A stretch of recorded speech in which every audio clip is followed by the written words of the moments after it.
And welcome in. Late Kick is live. It is Sunday night, October 18th, the year of our Lord 2020. Absolutely wild weekend, which included me having to stay down in Georgia because of, as I will delicately put it, vehicular issues. But hey, I got monitors all over the place. I got TVs just like you do, so I saw everything last night. We got a ton to get to. Sunday nights are always jam-packed. If you haven't already, subscribe to the 24/7 Sports YouTube channel. We are only loading this thing up more and more as the weeks go by.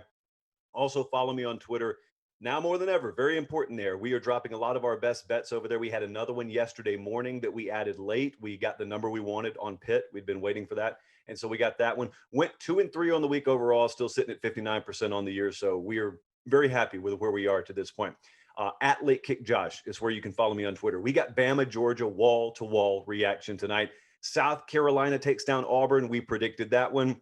Kentucky takes down Tennessee. We didn't quite predict that one. It's not a laughing matter. I understand. Also, we got a number of other games I just want to skim the surface of. We try and hit as much as we can on the Sunday show, but we try and get in depth on the stuff that probably matters the most in terms of the national pulse. So we're going to do all of that and more. Let's dive right in. There's obviously nowhere else we could start other than Tuscaloosa, Alabama. Alabama, a 41-24 win over the Georgia Bulldogs last night.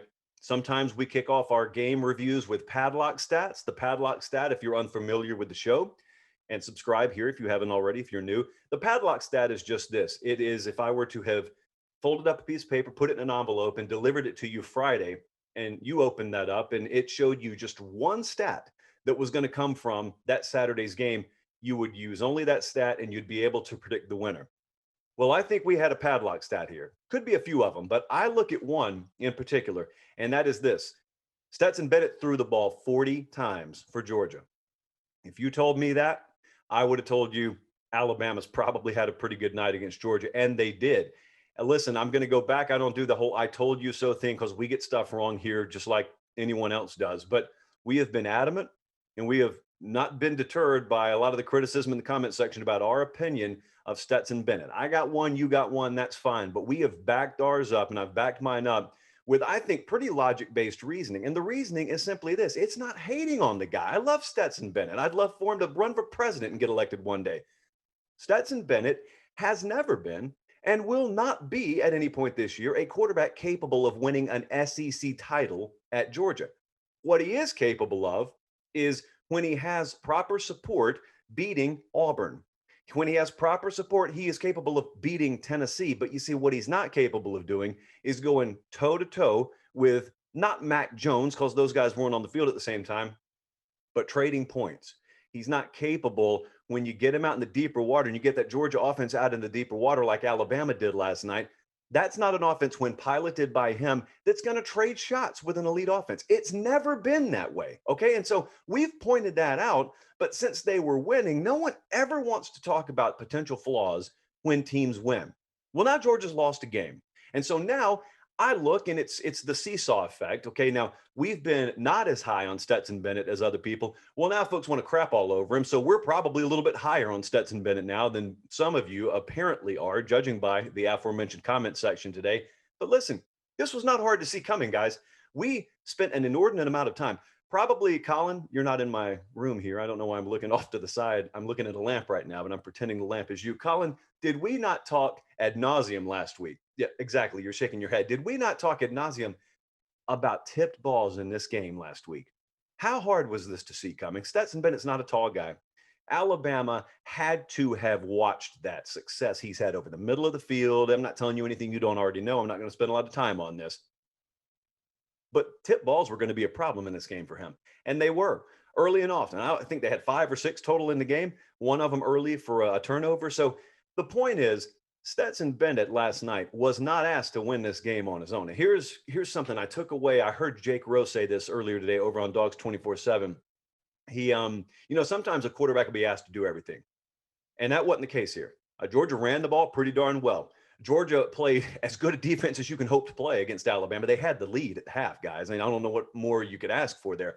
But what Jake said is very, very accurate.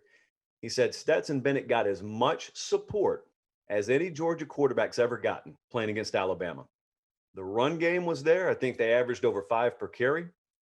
Receivers were open. I mean, big time open in some cases. It's just that there are limitations in this offense as long as Stetson Bennett's the quarterback. I'm not going to spend a ton of time on that. I just wanted to mention that and kick it off here. But I'll tell you who can win an SEC championship with their quarterback, and that's Alabama. Mac Jones, I don't know if I've seen a bigger statement game from one individual this entire college football season as I did him last night.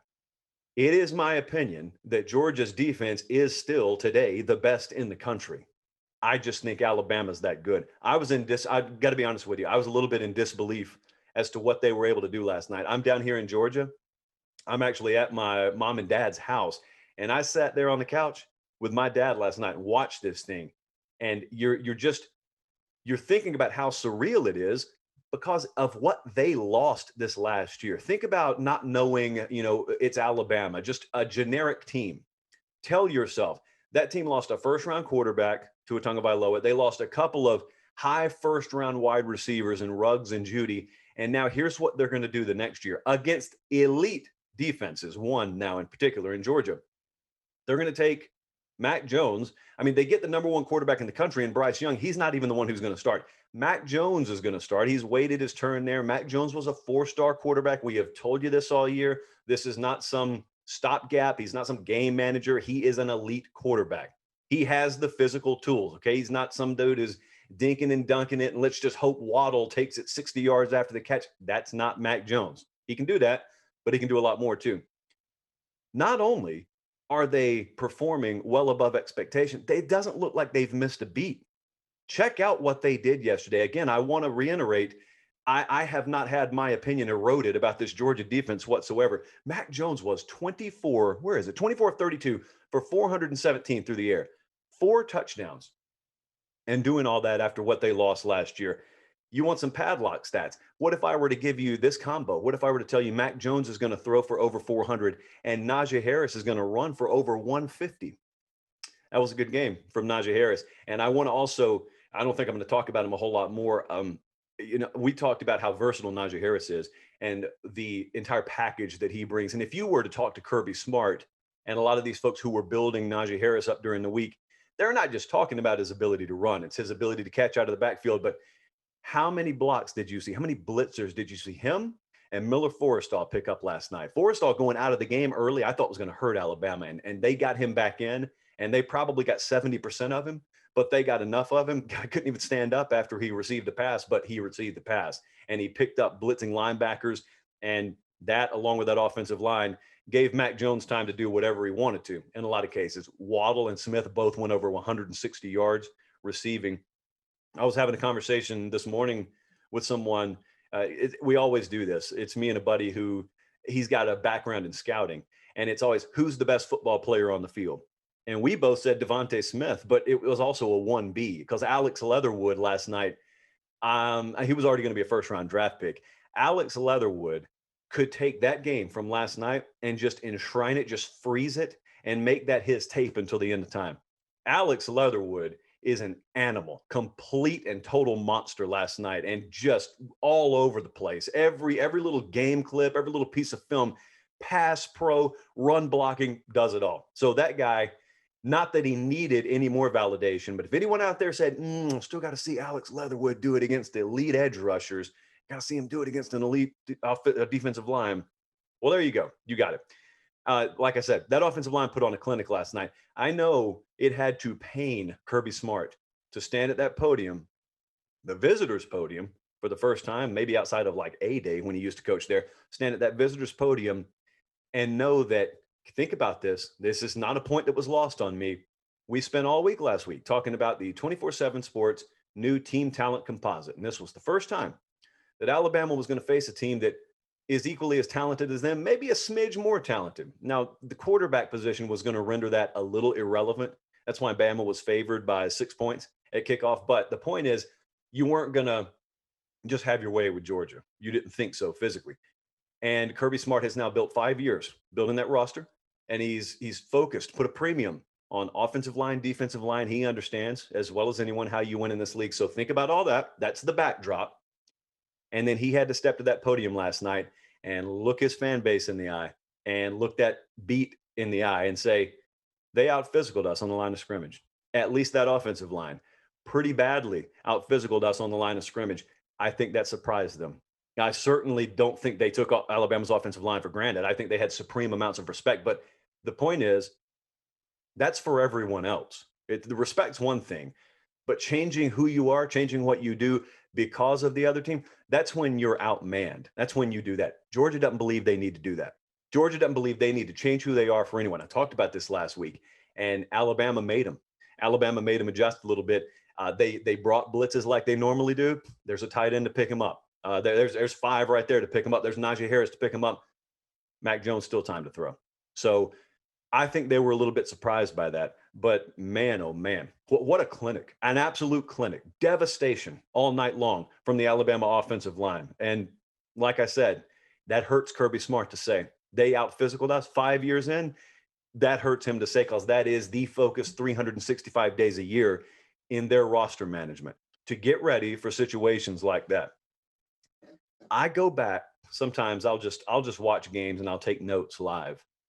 Because what I can't stand is I can't stand people who will watch a game like last night and then Alabama will run away with it in the second half, and they'll, in revisionist history fashion, say, man, I knew this was over early. No, you didn't. No, you didn't. I didn't. I can tell you that, because Georgia had a lead at the half from the game I saw. Unless your replay looks different than mine, you got an alternate box score. I thought Georgia should feel really good about where they were at the half. Could you have scripted a better start? Let me first say, LaBryan Ray being out of this game, who has been the most dependable player on that Alabama front, I thought that spelled trouble for Alabama. And as a result, it really didn't all that much. I'm not saying they didn't miss him. I'm just saying it didn't cost them the game or anything along those lines. A turnover on the first play. So you defer, you get the turnover. You essentially, they pointed out in the broadcast accurately, so you're getting to start with both possessions with the ball. How could you not have loved that? How could you not have loved being up 24-20 at the half? And I really felt like they had exerted a little bit of a physical toll on Alabama, and their offense, Georgia's offense, had really started to find a little rhythm there. And there have been times this year, if you're an Alabama fan, you've watched that team where once a team catches a groove against them, you just worry, are we going to have Trey points the rest of the night? Because this defense hasn't shown me very much in the ability to, put their foot in the ground a little bit and get some traction and pitch a shutout or 3 or 7 points in the second half. So I thought they were in a good position at the half. And that field goal by Alabama, it gave them some juice. And it took a little bit of juice out of the Georgia side. But, they had a 24-20 lead. And there's Alabama's defense. One of the more pleasantly surprising second halves I've seen this year is Alabama's defense being in a vulnerable position. I'll get back to that. And they pitch a shutout in the second half and force some turnovers. And that was a collective effort. That was Bama's offense scoring, getting Georgia in a position like we talked about with Bennett, where they had to trade points. It's not a place Georgia wants to be right now. It's not a place they're equipped to be right now. But do you remember what happened last week? You remember Georgia disposed of Tennessee fairly easily, whereas Alabama had to scratch and claw and just like bear crawl over broken shards of glass to get a win against Ole Miss. They were on the field, I think, defensively 85 or 86 plays, something like that. I thought it set up ripe for Georgia physically to maybe take over a second half. And that just never materialized. That's what made it so improbable. Alabama's defense has struggled this year. And not only did they find their footing in the second half, they played the best ball they've played all year in the second half. So huge amounts of praise go to that Alabama defense. And Pete Golding, listen, they still got a ton of issues to rectify. Don't get me wrong. Like I said with Jake Rowe, he accurately pointed out there were open receivers for a lot of the night. There were, again, busts from running backs out of the backfield. Alabama's got a lot defensively to clean up. But at least they have players over there. And at least in terms of fortitude, man, like the stuff in here that's not necessarily found on a grease board, they showed some of that last night. For Georgia, I couldn't help but think this. In the immediate aftermath, a lot was made last year after the SEC title game. The fact they played LSU pretty tough in the first half. And yet, with all that in mind, they still didn't have enough gas in the second half. They just couldn't keep up. LSU pulled away from them. So you bring in the new offensive coordinator, you try and go get transfer quarterbacks. That didn't exactly work out how you expected it to, but an emphasis was placed in the offseason of let's pressure the quarterback more, and let's upgrade our offense. Let's enhance our offense. And you do it with these sorts of games in mind. And, we're still pretty early. We've only played 4 games since that date, really, if you don't count the bowl game and whatnot. But this was eerily reminiscent to me. You guys can tell me if I'm wrong. It was eerily reminiscent of that LSU SEC title game. Difference in the magnitude, difference maybe in the style of quarterback. But what did we have? We had a competitive first half. Georgia even had the lead in this first half. And you get in the second half, and a great offense did what great offenses at this level do. You will not shut them down. You will not hold them under 30 ever unless they help you out with turnovers. And you couldn't trade points. So in a lot of ways, Georgia fans really aggravated today. And I get it. I get it, because you could look at them and you could say, you guys ought to be grateful. And it's not that they're not grateful, but you got to understand something. If you have watched this game for a while, if you've watched the sport for a while, you understand you'd never take elite units for granted. Now, we're talking about Bama's offense. Georgia knows they've got an elite defensive unit. And here's what they're worried about. They're worried that it's going to be wasted. Auburn has wasted some elite defenses recently because they could not figure things out on offense. And so Georgia looks right now and they look at all of that talent and all of that juice over there on defense. And yet, if you can't score, man, like if you can't pressure folks offensively, we are not limiting teams to under 30. Alabama, LSU last year, the best ones, the ones we have to go through if we're Georgia to win a national title. You can't do that. And so if you're a Georgia fan this morning, you're looking around, you're saying, okay, we got all this talent over here, but man, we could also have Justin Fields on this team. I'm not playing that game. I know you guys do. I don't play that game, but you guys do. That's fine. The bottom line is they hadn't gotten quarterback figured out. And so that's the big worry is, will this defense end up being wasted? Don't just assume you're going to do defensively what Bama's done offensively. We'll just reload. We'll be the exact same. That is a mirage. I mean, you chase that and you'll end up chasing that forever. That's so rare to do. So, man, the big question now obviously becomes JT Daniels. When are we going to see him? I find it kind of funny that a lot of people I don't think are informed on the matter, really. They can't be. They keep calling for JT Daniels. I don't know how much plainer we can put this. I think Rusty and the guys over on the Dogs 24/7 side have done a great job in explaining Daniels has not been an option. JT Daniels is not ready to play yet. You can disagree with that. You can ask for sources or whatever. They're well sourced over there. He hasn't been ready to play. It's just not an option right now. So the other thing that, man, before we move on here, Steve Sarkisian was up for some jobs. The Mississippi State job. He was up for the Mississippi State job. And Saban was able to keep him. Is there a guy earning his keep more as a coordinator this year than Steve Sarkisian? That is as good, that's as lethal an offense as we've seen. And it is over just personnel making them look good, because they lost all the best players from last year, the skill players, the quarterback, and it still looks the same. Okay, let's continue to move here. South Carolina beats Auburn 30-22. We liked South Carolina to win this game outright. I explained to you why. I saw it was a short number. It was 3.5 points. It dropped to like 2.5 by game time, but I didn't see any reason why Auburn should be favored. They haven't controlled a game all year. They are very fortunate to have come into this game. What were they, 2-1? They didn't control Kentucky, but they got turnovers, and there were some questionable calls in that game, but they won the game. And then we had the Arkansas debacle last week, which I just chalk up as a straight up loss that looks like a win on your resume. And then they come into this game and they had big problems again. There are big problems at Auburn, but we don't talk about the losers first. We talk about the winners first. So we didn't see any reason why Auburn should be favored. So we took Carolina to cover. We took Carolina to win.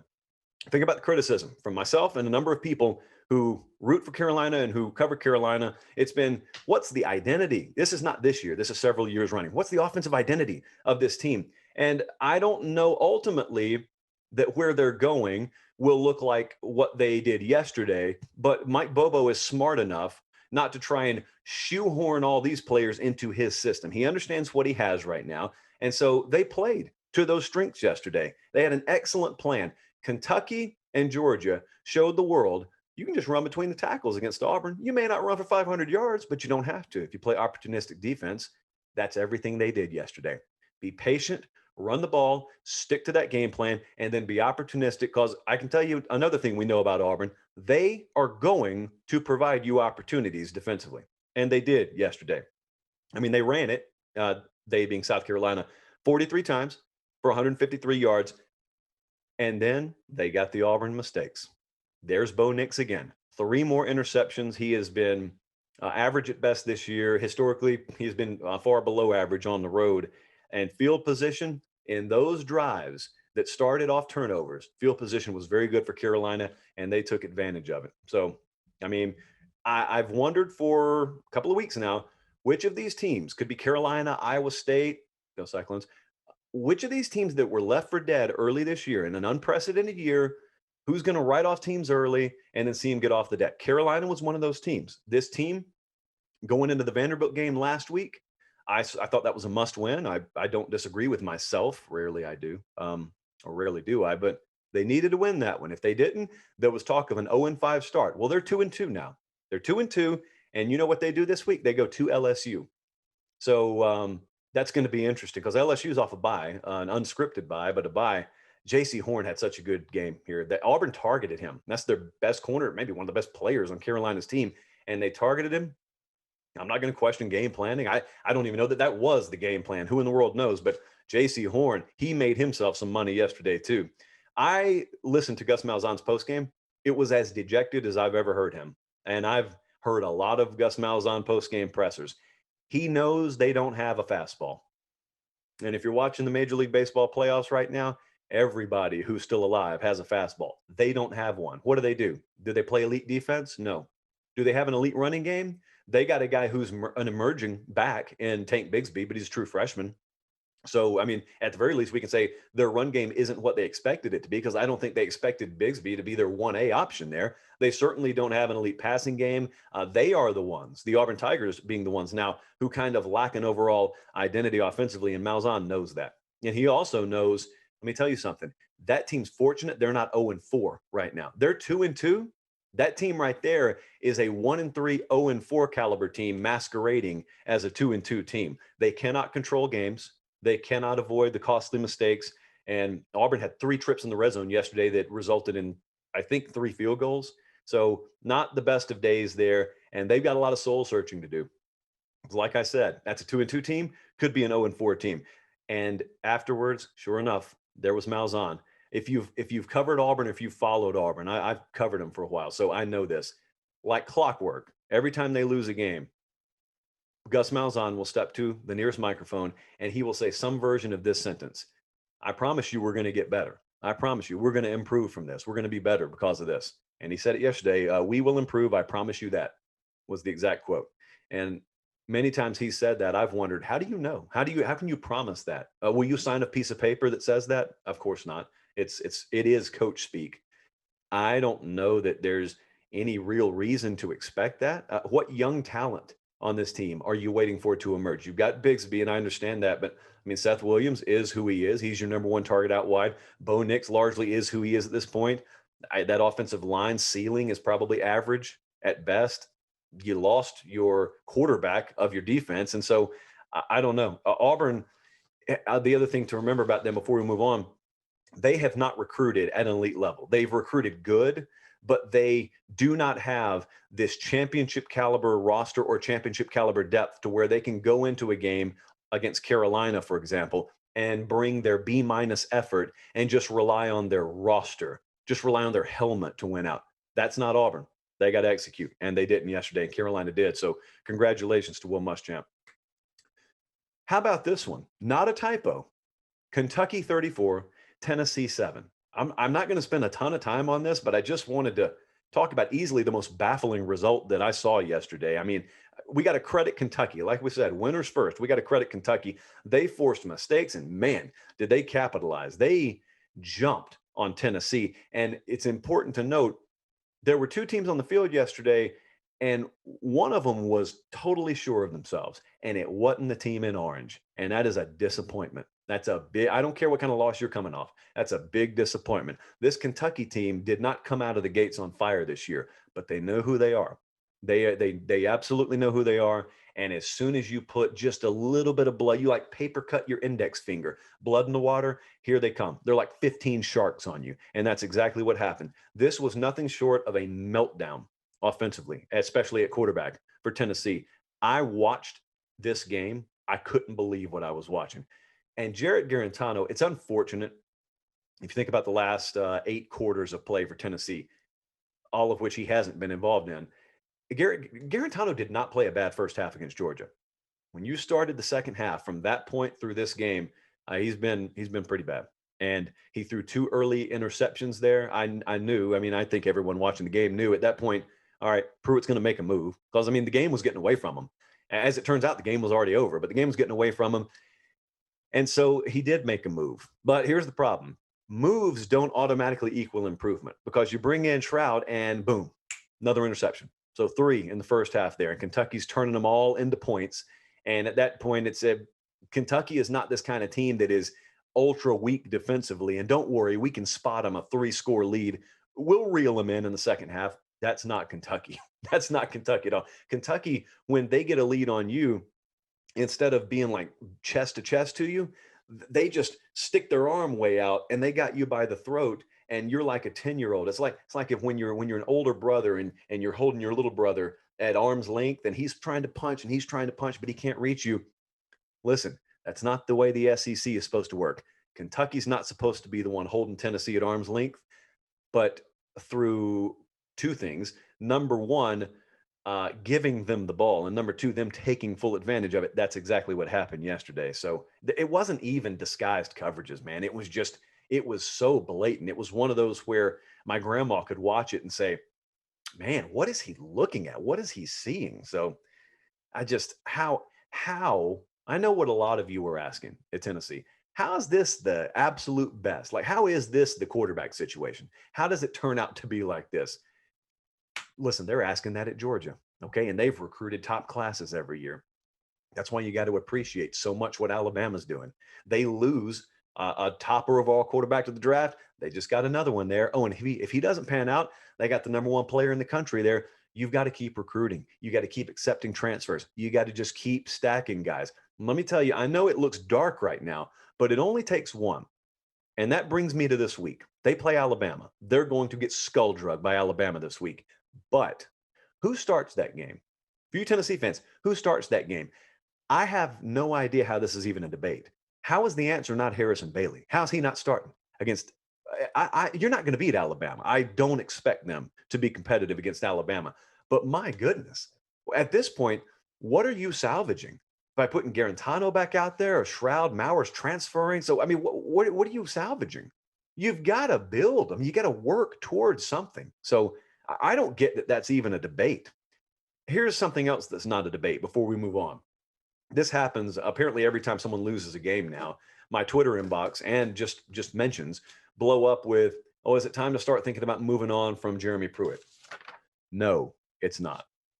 End of debate, if there was one. Arkansas 33, Ole Miss 21. Boy, oh boy, Sam Pittman, rightfully so, gave a ton of praise to Barry Odom in his postgame presser. Barry Odom was the head coach at Missouri. That whole staff got fired. Barry Odom is a defensive guy, and Pittman got him as his defensive coordinator. And let me tell you, this has since become kind of public, but behind the scenes, LSU and Ed Orgeron went after Odom hard, and they wanted him back. Pelini was not their first choice. I don't care what they say publicly. They wanted Barry Odom. Didn't get him. Odom chose Sam Pittman, and Odom chose Arkansas. I think we all see why LSU coveted Barry Odom so much. Matt Corral, that Ole Miss quarterback, man, just rained bombs all over Alabama last week. 2 touchdowns, which is not bad. 6 interceptions, pretty bad. That's no bueno at all. And that's just a week after shredding Alabama. And I had a coach that I was talking to this week that, man, he basically laid out what Alabama didn't do against Ole Miss and what Arkansas did do. You got to humble yourself a little bit to do this. And Barry Odom did. And that coach told me this. He said, the key to defending Ole Miss, it's not hard in theory. It's hard to execute. It's hard to convince players to do it. You got to stop worrying about chasing the rabbits, and you just got to defend the hole. That's exactly what Arkansas did yesterday. Ole Miss got some yards, Ole Miss got some easy first downs at time. They didn't find the hole very often, did they? 33-21's the final there. Arkansas shut them out in the first half. So Arkansas, to me, is a 3-1 team right now. I know the record says they're 2-2. They won the Auburn game to me. So they're 3-1. Felipe Franks was 21 of 34 for 244 yards yesterday. So another solid performance there. This is just, it's not a bad football team. They are not bad at all. And this was the one, remember, that the SEC league office threw into the wood chipper in terms of scheduling. Then again, last week, in terms of an outcome. And yet there they are. Then you got a lot of much more high profile logos in the SEC that would gladly trade places with them. Last one I wanted to touch on in the SEC, A&M was a 28-14 winner over Mississippi State. And you may say to yourself, big deal. They're supposed to do that. No, it is a big deal. It's a very big deal. If you've watched Late Kick, you know I don't just skim over your win if you were favored. I don't only talk about you if you win as an underdog. Because let me tell you something. Yesterday was very important for Texas A&M. They came out of that Florida win. It's an obvious letdown spot on the road, and it's do or die time for Mississippi State. That's not an easy game. I don't care if you think it is. It's not. And the reason why I believe in crediting teams when they do what they're supposed to is because I want you to think about two different sides of the coin yesterday. You had two teams, one being A&M and the other being Tennessee, who were in very similar spots. They were both 4, 5, 6 point some odd favorites. And yet think about the two opposite directions things went. A&M wins 28-14. Tennessee gets shellacked by Kentucky. It's a classic credit where credit is due kind of situation. KJ Costello, quarterback from Mississippi State, since that week 1 Heisman win, he has thrown 10 picks. He was taken out of this game for Will Rogers, who I did not think played bad yesterday. But A&M, very workmanlike. I mean, this was not one that you'll probably go back and watch replays of a lot in the offseason. But they had 6 quarterbacks and they had 5 more quarterback hurries, and it was a big deal yesterday. And Isaiah Spiller continues to be a big deal for them. And running back, they've lost a lot of receivers for several reasons, and so they've started to find themselves a little bit. Spiller was 18 carries, 114 yards, and 2 more touchdowns yesterday. And now A&M's going to go quiet for a little while. They got a bye week, and then when they start up again, they play Arkansas and then at South Carolina. So it may be a little while before they play a game that's on your radar. Just remember, that's a 1-loss team, and their 1 loss is to Alabama. And they played Alabama kind of like Georgia did yesterday. So just keep an eye on that A&M team. Couple of takeaways from the ACC yesterday. My goodness, Notre Dame. I don't know how many of you got eyeballs on this game, so to speak. Notre Dame beat Louisville 12-7. So here's a couple of things that you would think if you were driving all day yesterday, or you just had better things to do, and you opened up your phone this morning, you yawned, and you said, "Wait, what happened to Notre Dame? 12-7. They must have played in rain." No, it didn't rain. Oh, they must turn the ball over a lot. No turnovers. 12-7. That was the game. 12-7. Louisville. You know the one Miami went up and down the field on? Louisville. Yeah. Ian Book, quarterback for Notre Dame, 11 of 19 for 106 yards. There's nothing hidden. And what I'm trying to stress to you is there's nothing hidden in the box score. There is no padlock stat, in other words, where you would open it and you say, okay, now it makes sense. No, this was just a straight up game. Nothing hidden here. Notre Dame had a 60% touchdown rate now. That's what they adjust to after this game, a 60% touchdown rate in the red zone. That's not very good if you don't keep up with such things. They get to the red zone, can't punch it in. They kick field goals. That's why this thing is 12-7 instead of 28-7. The other thing that I was thinking about this game is if I were to tell Scott Satterfield, head coach at Louisville, before this one, they are so badly in need of a win. If I were to tell him, Scott, if I were to, get in his ear day before a game, Scott, you're going to hold Notre Dame to 12 in South Bend. Will you take it? He takes it 100 times out of 100 and would bet his life that they are about to get a program-defining win. They didn't. 12-7 is the final there, and Louisville could be a 3-7 team. I'm just kind of looking at the rest of their way. That's a disappointment. That team's been a big disappointment this year. How about Florida State? How about Florida State over allegedly top 5 North Carolina? 31-28 is the final. Florida State led this one 24-0. It was on during the Alabama-Georgia game. I know a lot of you may not have been watching this. I don't know how to tell you this. Florida State kind of owned the line of scrimmage. How about these numbers? 20 quarterback pressures. Not so far this year, friends. 20 quarterback pressures in this game and 4 sacks. Poor Sam Howell was on the run all night. He probably thought they had 16 defenders on the field at times. And you got to credit Mike Norvell. This is not easy. When you play as badly as they've played, think about starting the way they did. They get embarrassed by Georgia Tech. They end up getting run out of the building by Miami. And you're a first year head coach. So sometimes you don't know if what you believe, if your culture and identity has taken hold with your team, you can lose a locker room. And he hasn't. Because I can tell you, if he had lost the locker room, you would not have gotten an inspired effort like they got yesterday. North Carolina, they struggle to play complete games. Let's just be honest about it. They were a big favorite against Boston College. They couldn't pull away. They couldn't play a complete game against Virginia Tech. And yesterday bit them. They didn't play a complete game here, obviously, at all. It was a valiant comeback effort that was stopped just short. But I mean, that's why you don't let someone build a big lead on you. They were 2 of 11 on third downs and 0 of 3 on fourth downs. And that, I think, pretty much tells the tale there. Florida State goes to Louisville Saturday.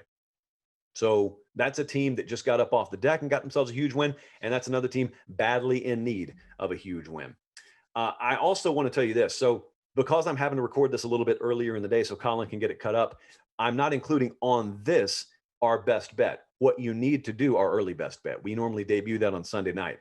I will be releasing that. I may have already released it by the time you watch this. If you haven't, it will be coming tonight at some point. Early best bet, at least one, maybe more, for this upcoming week. We are hitting at 59% right now against the number. We feel very good about where we're at. And at Late Kick Josh on Twitter is where you want to follow me for that. All right, I got to wrap this up. I got to get it sent to Colin. Remember, we got another big week of games coming up. It's another good slate. Sunday night, Tuesday night, Thursday night, 8 Eastern, 7 Central. That's where you can find us live here on the 24/7 Sports YouTube channel. Follow me, like I said, on Twitter at Late Kick Josh, and subscribe to the Late Kick podcast. We do 2 exclusive podcast episodes per week, all mailbag. So if you want to get questions in, you can email me, joshpate706@gmail.com, or DM me on Twitter. All right. Good weekend, and got another good one coming up. It's the middle of college football season. The Big Ten is here. We got Big Ten previews coming up this week. Really looking forward to it. For Director Colin back in Nashville, for Jordan and Tanya on the podcast side of things, I'm Josh Pate. Have a great week, and God bless.